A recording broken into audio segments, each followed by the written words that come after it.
Hello again guys, and welcome back to Globbits gaming channel. Right, just to put it into perspective, usually what happens to me on an average night is I have probably one every 20 games. It's absolutely awesome. Last night while teaming up with Tim got the guy that I had the pleasure of going on his live stream and doing some platooning with him. Okay, he's a new live streamer. I'm going to stick his name in the description below. Alright, go check him out. He live streams pretty much every day. Yeah, he's a young lad trying to make his way in the streaming world, so if you could give him a big thumbs up and follow him, that'd be awesome. Right, we had a really fantastic game in what I was in this thing. My tier 3 premium tank, the Locust. Tim was in his Panzer 1C, and I can't remember the name of the guy. I should really have checked this out before I did this part of the thing, but he was in his Marder 2, the chap who was in his Marder 2. Not a bad combination. This is a tier 3 American premium tank.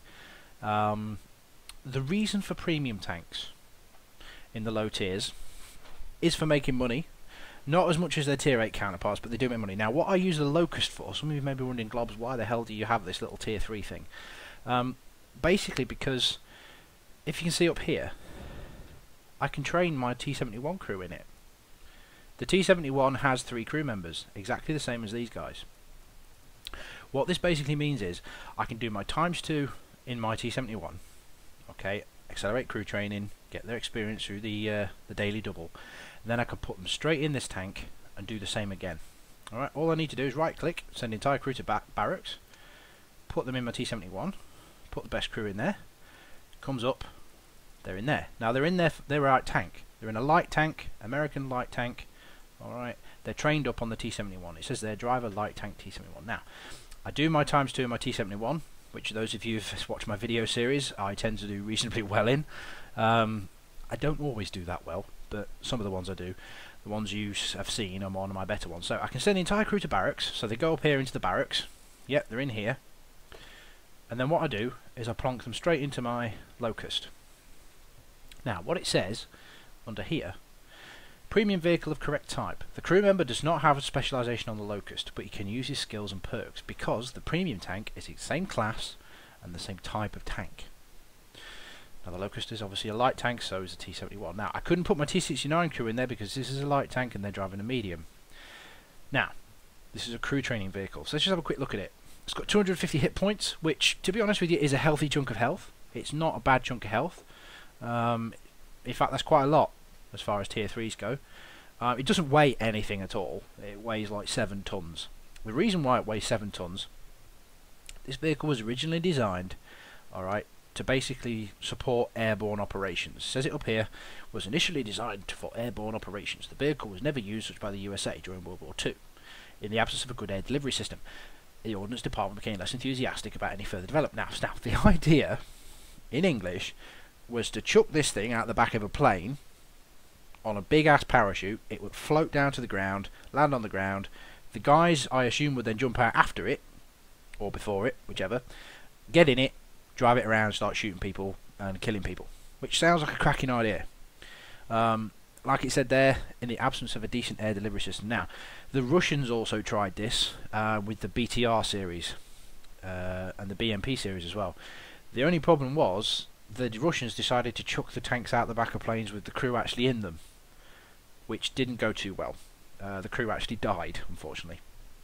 So, it's an airborne tank, therefore it's not very heavy. It's got 200 brake horsepower engine, which, believe me, is more than enough to shove around 7 tons. 64 mph speed limit, kph. 64 kph, which can keep up with the Panzer 1C. Alright, and Panzer 1C is considered a lightning vehicle. 40 degree traverse speed, it is very, very manoeuvrable. Alright, it's got naff all armour, but then again, you don't rely on this thing's armour. With a 25mm turret armour at tier 3, it ain't going to stop no Marder 2 round. But, you know, you might bounce a few, because the front plate's really well angled. The turret's got a little bit of angling. It's got a gun mantlet, but don't be expecting to be bouncing shots. The trick is don't get shot, don't get hit. The gun on it ain't too shabby at all. 37mm caliber, 26 rounds a minute. Alright, with 100% crew and vents, which are very, very cheap. If you buy vents for this thing, I believe they're about 100,000 credits, which is worth spending. Alright, gets the rate of fire down to about 2 seconds, so 1 every 2 seconds. 56mm of penetration, just put it into perspective. If it's shooting at itself, it's going to pen. And it does an average of 40 HP damage.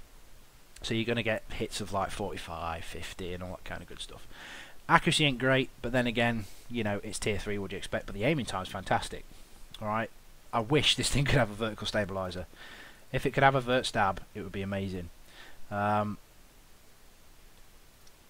traverse 40 degrees, so 80-degree traverse speed. Ain't nothing going to be spinning around behind you. It's got a pretty decent view range for tier 3 as well. 330 meters is pretty good. If you do get into a tier 5 game, you can use yourself as a passive scout. Pretty naff signal range, however. 400 meters ain't great, but then again, it's only tier 3. I've painted mine, and my keeping tanks that I'm going to keep, I always put a good old Union Jack United Kingdom flag on there. Basic level of consumables: repair kit, first aid, and fire extinguisher. They're actually the wrong way around. Yeah, I always have my first aid kit on 4 because to repair your driver is 4-4. Alright. Ammunition, I carry a little bit of APCR, okay, for the simple reason if you come up against a KV-1, okay, you may need that extra penetration. Just carry 10 rounds, alright, just enough to give a KV-1 a headache. Vents, this was spare from I can't remember which tank I used. It was a spare set, I didn't buy them specially. A cam net just in case I stop for long enough to put the cam net up, which I don't tend to. Alright, and enhanced core springs. Alright, I can't emphasise this enough. You do not want to be getting your tracks ripped off by going or helling around at 64 kph right over hills and things, because if you get tracked in this thing, like with most small tanks, you are dead. No ifs, no buts, it's curtains. So it gives you extra health to the track, so it allows you to be a bit more reckless. Crew skills are irrelevant because you're going to be using your crews from other tanks, so don't worry about that too much. And it's a premium tank, so there's no issues with consumables. With your modules, sorry. So, I've got a bit of a game to show you. Let's go check it out. Okay, so here we go. Straight away, 3 matchmaking. Alright, which isn't too shabby at all. Just looking on the teams. Alright, let's just have a look at the teams.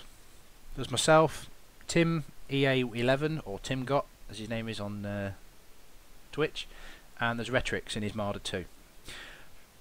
This is SEAL clubbing territory.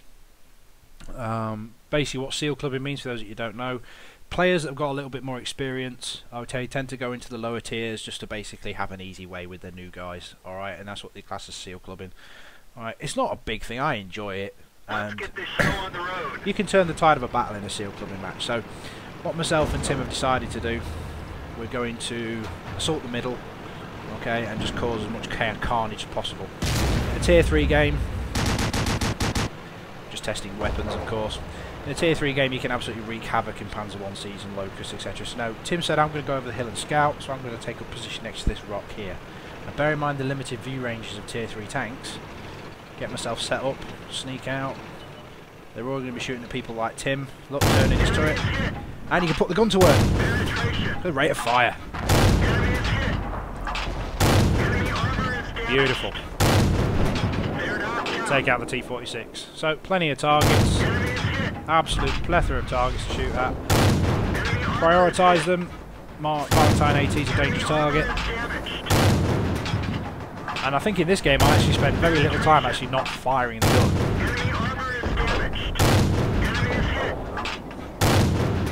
Absolutely reaping a harvest.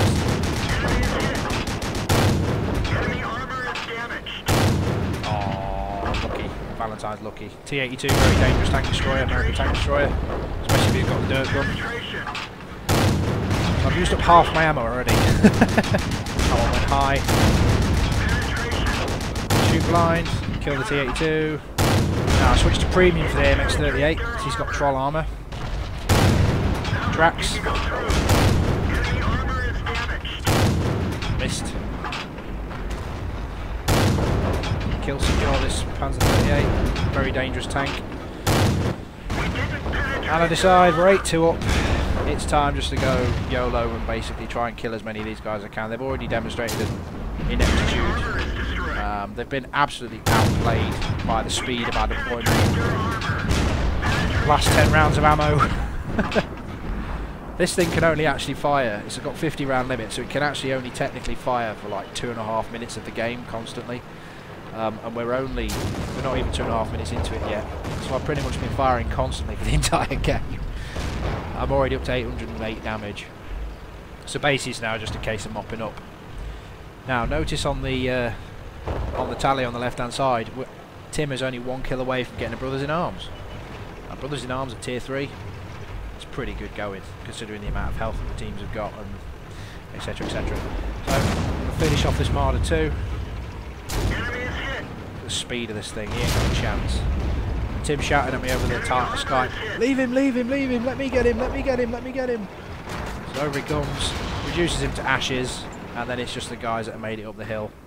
These poor guys, what must they be thinking? So we're up to 3 kills each, that's 9 kills. Look at Tim ripping through that cruiser.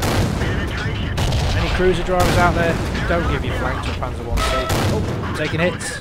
Taking hits, but I can trade with him. Oh, kill secured. Happy days I hear again. Down to I had 1 round of premium ammunition left at the end of that. Alright, okay, so let's look at some post-game stats on that one. Alright then, post-game stats for that game in my Locust. We basically went through that enemy team like a dose of the shits. I got 33,000 credits from a tier 3 tank. That is absolutely ridiculous. That's the most money I've ever made on this vehicle. 2,616 experience. Now that, I've already got the mastery badge for this tank. That would quite easily have been a mastery badge game. We'll look at that in a minute. It did net us a Brothers in Arms and a crucial contribution. Okay, crucial contribution is when you kill 12 of the enemy team between your platoon, which isn't bad going at all. But then again, 3 experienced players in fairly decent tanks, okay, in that kind of matchmaking, that should actually be the case nearly enough every time. And if you look on the left hand side of the screen there, Retrix, that was his first ever crucial contribution, so big grats and big shout out to him. What else? Hit percentages, 75% hits, considering that's got a 4-1 accuracy, that's not too bad at all. Did 1120 damage in a bloody Locust that does 40 damage per shot. That is about as much as you're going to get out of your ammunition if you think about it. It does 50 rounds, average of 40 damage. Do the maths. The maximum damage you can do if you roll average is, well, let's have a look to do the maths, 2,000. That's not too bad at all, out of 37 shots. Okay, top of the table, as you would imagine. Yeah, slowly behind Tim. I think Tim got a hell of a lot of spotting damage. I think my damage that I was doing was due to his spotting, so therefore he got quite high on the table as well, even though he only did 381. But 381 in a Panzer 1C is pretty good going. Pretty good going. He actually got patrol duty, which basically means that if you spot and help your team damage 6 enemies, you get patrol duty. But the top 5 players in our team did, well, I got more base experience than the rest of the enemy team put together. So they just really, bless them, didn't stand a chance at all. So just to put it into perspective then, 49 shots fired, 37 hit. Out of the 37 that hit, 33 penetrated. I don't think that hitting somebody's tracks counts as a penetration. I did do quite a few tracking shots. I didn't ding that many. I did 1120 damage. I received 2 hits for 2 pens, yet your armour ain't that great. 140 potential damage received from that Panzer 3. Yeah. 2 enemies spotted, 10 enemies damaged, 5 destroyed. Okay, with a little bit of spotting damage on the top. My base experience, okay, was 1308. That's not bad for tier 3 at all. I hope you enjoyed that, guys. That was just a quick little replay of a game that I did last night. I promised Tim and Retri that I would pop that out really quickly. The video's not very long. I've just gone and bought Castle Story. My aim for this evening is to do a video on Castle Story. I'm not going to move away from World of Tanks in any way, shape or form. What I'm going to do is I'm going to show you what Castle Story is. I had a bit of a go on it last night. I've been trying to get to grips with the controls, and I think it's absolutely hilarious. It's a very retro-y type game, and I'll show you that later on. Hopefully this evening, possibly tomorrow. Again, if you enjoyed that video, guys, please subscribe. Tell your friends. I'm up to 107 subscribers now, which is absolutely awesome. keep your comments coming in, keep the likes coming in. I love having discussions in the comment section. I do try and reply to as many comments as I can. And I've noticed as well some of you guys are actually having a bit of banter in the comments as well. You know, Darth Vader and all those kind of guys. I've talked about a Death Star, and then he's having about chat in the comments. It's awesome. I love it. Just keep doing it. Tell your friends, okay, etc, etc, etc. What else was I going to do? I've forgotten. So we'll call it there. As far as I'm concerned, guys, it's been an absolute pleasure so far. It's been an awesome 3 months. I'm going to keep trying to do more of this stuff for you. As far as I'm concerned from now, that's me disappearing, so that's me signing off, and I'll catch you on the next video. Bye now.